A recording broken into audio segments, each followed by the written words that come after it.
اعوذ باللہ من الشیطان الرجیم بسم اللہ الرحمن الرحیم۔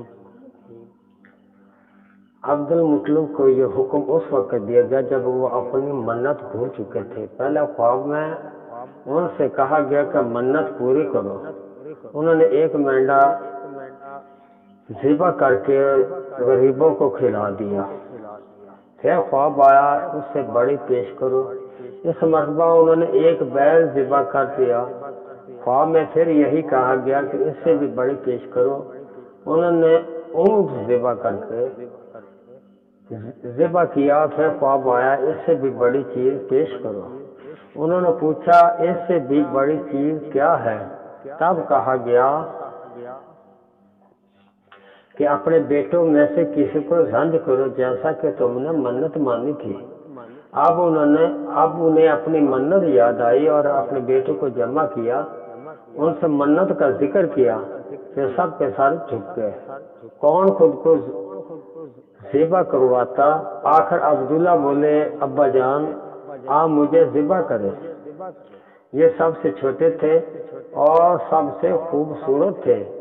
سب سے زیادہ محبت بھی عبد المطلب کو انہی سے تھی، لہذا انہوں نے قرعہ اندازی کرنے کا ارادہ کیا۔ تمام بیٹوں کے نام لے کر قرعہ ڈالا گیا۔ عبداللہ کا نام نکلا۔ اب انہوں نے چھری لی اور عبداللہ کو بازو سے پکڑا اور انہیں ذبح کرنے کے لیے نیچے لٹا دیا گیا۔ جو ہی باپ نے بیٹے کو لٹایا، عباس سے ضبط نہ ہو سکا، فوراً آگے بڑھے اور بھائی کو کھینچ لیا۔ اس وقت یہ خود بھی چھوٹے سے تھے۔ ادھر باپ نے عبداللہ کو کھینچا۔ اس کھینچا تانی میں عبداللہ کے چہرے پر خراشیں بھی آئی۔ ان خراشوں کے نشانات مرتے دم تک باقی رہے۔ اسی دوران بنو مخزوم کے لوگ آئے۔ انہوں نے کہا آپ اس طرح بیٹے کو ذبح نہ کریں، اس کی ماں کی زندگی خراب ہو جائے گی۔ اپنے رب کو راضی کرنے کے لیے بیٹے کا فدیہ دے دیں۔ اور سوال یہ تھا کہ فدیہ کیا دیا جائے۔ اس کی ترکیب یہ بتائی گئی کہ کاغذ کے ایک ٹکڑے پر 10 اونٹ لکھے جائیں اور دوسرے پر عبداللہ کا نام لکھا جائے۔ اگر 10 اونٹ والی پرچی نکلے تو 10 اونٹ قربان کر دیے جائیں۔ اگر عبداللہ والی پرچی نکلے تو 10 اونٹ کا اضافہ کر دیا جائے۔ پھر 20 اونٹ والی پرچی اور عبداللہ والی پرچی ڈالی جائے۔ اگر 20 اونٹ والی پرچی نکلے تو 20 اونٹ قربان کر دیے جائیں، ورنہ 10 اونٹ اور بڑھا دیے جائیں۔ اسی طرح 10 کر کے اونٹ بڑھاتے جائیں۔ عبد المطلب نے ایسا ہی کیا۔ 10 اونٹ بڑھاتے چلے گئے۔ ہر بار عبداللہ کا نام نکلتا چلا گیا، یہاں تک کہ انہوں نے تعداد 100 تک پہنچ گئی۔ تب کہیں جا کر اونٹوں والی پرچی نکلی۔ اس طرح ان کی جان کے بدلے 100 اونٹ قربان کیے گئے۔ عبد المطلب کو اب پورا اطمینان ہو گیا کہ اللہ تعالیٰ نے عبداللہ کے بدلہ 100 اونٹ کی قربانی منظور کر دی۔ انہوں نے کعبے کے پاس 100 اونٹ قربان کیا اور کسی کو کھانے سے نہ روکا۔ سب انسانوں، جانوروں، پرندوں نے ان کو کھایا۔ امام ظاہری کہتے ہیں کہ عبد المطلب پہلے آدمی ہیں جنہوں نے آدمی کی جان کی قیمت 100 اونٹ دینے کا طریقہ شروع کیا۔ اس سے پہلے 10 اونٹ دیے جاتے تھے۔ اس کے بعد یہ طریقہ سارے عرب میں جاری ہو گیا، گویا قانون بن گیا کہ آج کا آدمی کا فدیہ 100 اونٹ ہے۔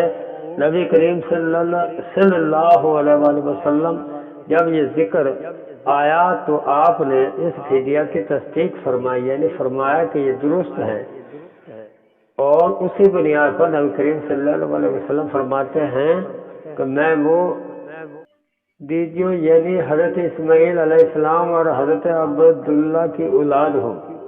حضرت عبداللہ قریش میں سب سے زیادہ حسین تھے۔ ان کا چہرہ روشن تھا، روشن ستارہ کی مانند تھا۔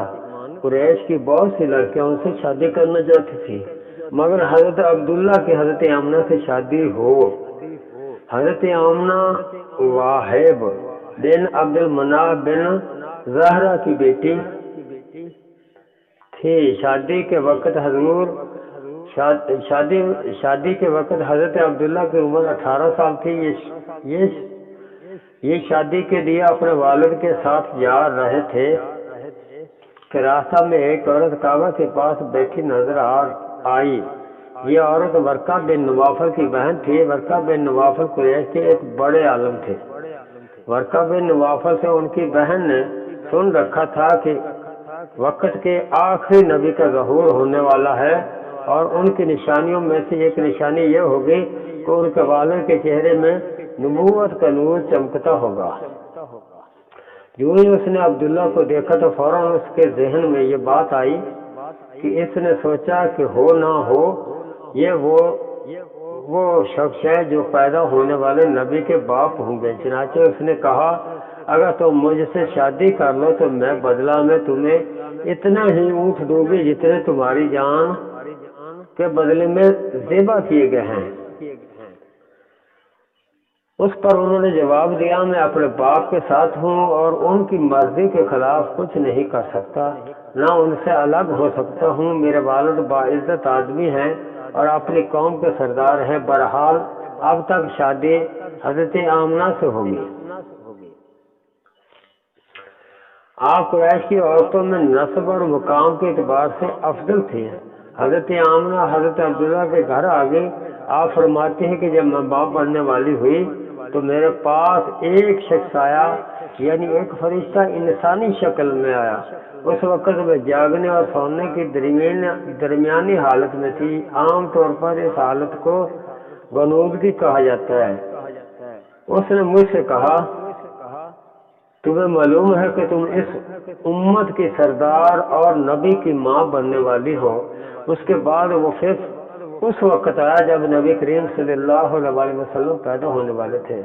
اس مرتبہ اس نے کہا جب تمہارے ہاں پیدائش ہو تو کہنا میں اس بچے کے لیے اللہ کی پناہ چاہتی ہوں، اور ہر حسد کرنے والے کے شر اور برائی سے تم اس بچے کا نام محمد رکھنا، کیونکہ ان کا نام تورات میں احمد ہے اور زمین اور آسمان والے اس کی تعریف کرتے ہیں، جبکہ قرآن میں ان کا نام محمد ہے اور قرآن ان کی کتاب ہے.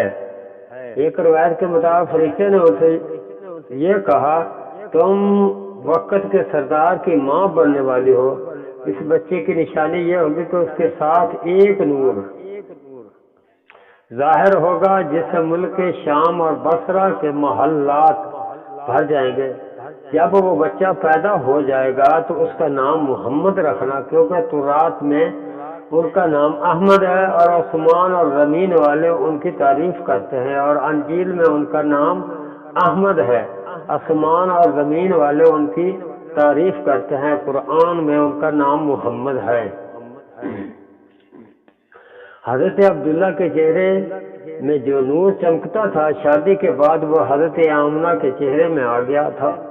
امام ظاہری فرماتے ہیں حاکم نے یہ روایت بیان کی ہے کہ اس کو صحیح قرار دیا ہے کہ صحابہ رضی اللہ تعالیٰ عنہ نے حضور نبی کریم صلی اللہ علیہ وسلم سے عرض کیا اے اللہ کے رسول ہمیں اپنے بارے میں کچھ بتائیے. تو آپ صلی اللہ علیہ وسلم نے ارشاد فرمایا میں اپنے باپ ابراہیم علیہ السلام کی دعا ہوں، اپنے بھائی عیسیٰ علیہ السلام کی بشارت ہوں اور خوشخبری ہوں. جب میں اپنی والدہ کے شکم میں آیا تو انہوں نے دیکھا گویا ان سے ایک نور ظاہر ہوا ہے جس سے ملک شام میں بصرہ کے محلات روشن ہو گئے ہیں. حضرت آمنہ نے حضرت حلیمہ سعدیہ رضی اللہ تعالی عنہا سے فرمایا تھا کہ میرے اس بچے کی شان نرالی ہے. یہ میرے پیٹ میں تھے تو مجھے کوئی بوجھ اور تھکن محسوس نہیں ہوئی. حضرت عیسیٰ علیہ السلام وہ آخری پیغمبر ہیں جنہوں نے آپ صلی اللہ علیہ وسلم کی آمد کی خوشخبری سنائی ہے. اس بشارت کا ذکر قرآن میں بھی ہے.